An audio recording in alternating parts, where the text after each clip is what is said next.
याद होगा एक दिन सकारात्मकता का लेसन पढ़ा था। तो हमने कहा था थोड़ा बचा, वही चल आज फिर पढ़ रही हूँ उससे आगे।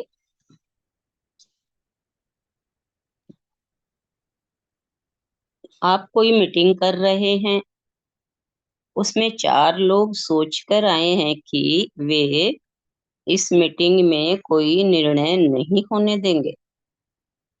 उस स्थिति में 3 घंटे की बहसबाजी के बाद भी क्या निष्कर्ष निकलेगा, यह पहले ही चरण में पता लग जाता है। तो अवश्य ही कुछ न कुछ समाधान निकल ही आएंगे, ये सोचकर हम मीटिंग में जुड़े। यदि वा यदि विवाद के बिखराव के टूटने के कोई कारण होते हैं, तो हमारी नेगेटिव सोच के परिणाम होते हैं। उनका मूल बिंदु तो हमारी छोटी और संकीर्ण विचारधारा ही होती है। मंदिर में जाना जरूरत नहीं है, और न ही पहले मस्जिद जाकर इबादत करने की जरूरत है।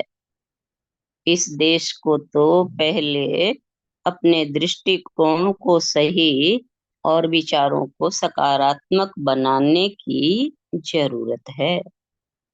सकारात्मक सोच अपने आप में ईश्वर की सर्वोपरि उपासना है। महान सोच महान कार्य करवाती है। महान सोच महान कार्य करवाती है, और छोटी सोच छोटे छोटे कार्य। महान सपने देखोगे, बड़े बड़े काम करेंगे। छोटे देखोगे तो छोटे ही कर पाओ। अपनी सोच को अपने जीवन की सबसे बड़ी ये सोचने की शक्ति कुदरत ने एकमात्र इंसान को दी है। अगर इंसान अपनी सोच को बेहतर में सफल हो गया,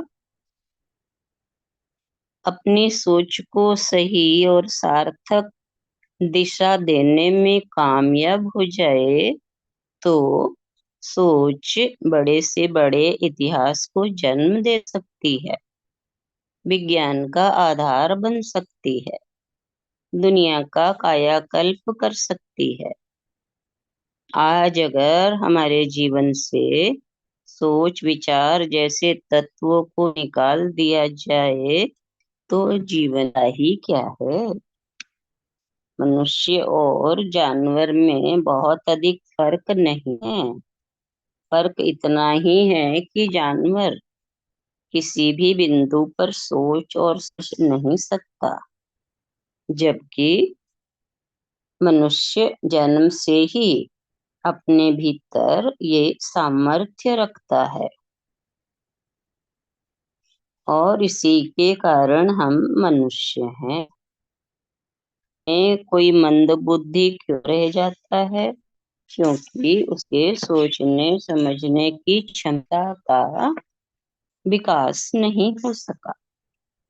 जिसका मस्तिष्क जितना विकसित होगा, उसकी विचारधारा भी उतनी समृद्ध होगी।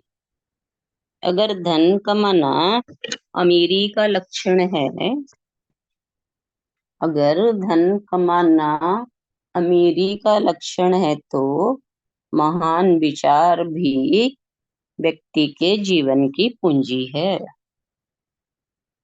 विचार अगर इंसान के जीवन का धन है, तो सोचो कि तुम्हारे पास विचारों का कितना धन है। जिसके विचार महान, वह धनवान, और संकीर्ण विचारों वाला निर्धन।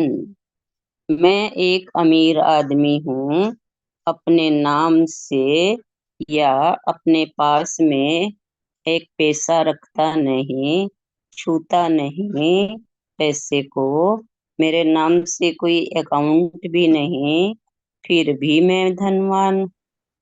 अपने विचारों की दौलत अपने विचारों की बदौलत मैं धनवान हूँ। मेरे पास उच्च विचारों की संपदा है। मैं ईश्वर का शुक्रगुजार हूँ।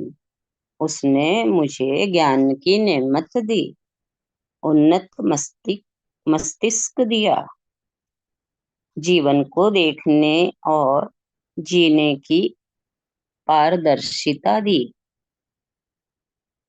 एक दफा की बात है, कुछ लोगों के साथ बैठकर किसी शास्त्र का स्वाध्याय कर रहे थे।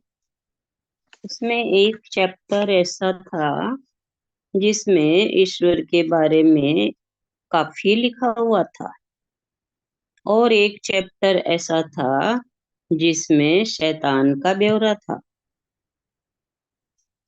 चाय के दौरान एक सज्जन ने पूछा, ईश्वर की ताकत ज्यादा है या शैतान की? मैंने कहा, ईश्वर की।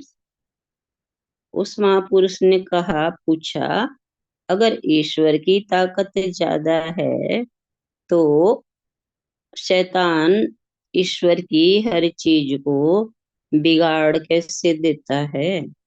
मैंने निवेदन किया, मेरे भाई, एक बात सोचो कि एक अच्छी मूर्ति बनाने में कितना वक्त लगता है? उसने कहा, यही कोई 6 महीने। और तोड़ने में? वो महानुभाव झट से मेरी बात समझ गया, और उसके ये बात समझ में आ गई कि किसी की ताकत का अंदाजा बिगाड़ने से नहीं, बनाने से लगता है। इतना ही ले रहे हैं। और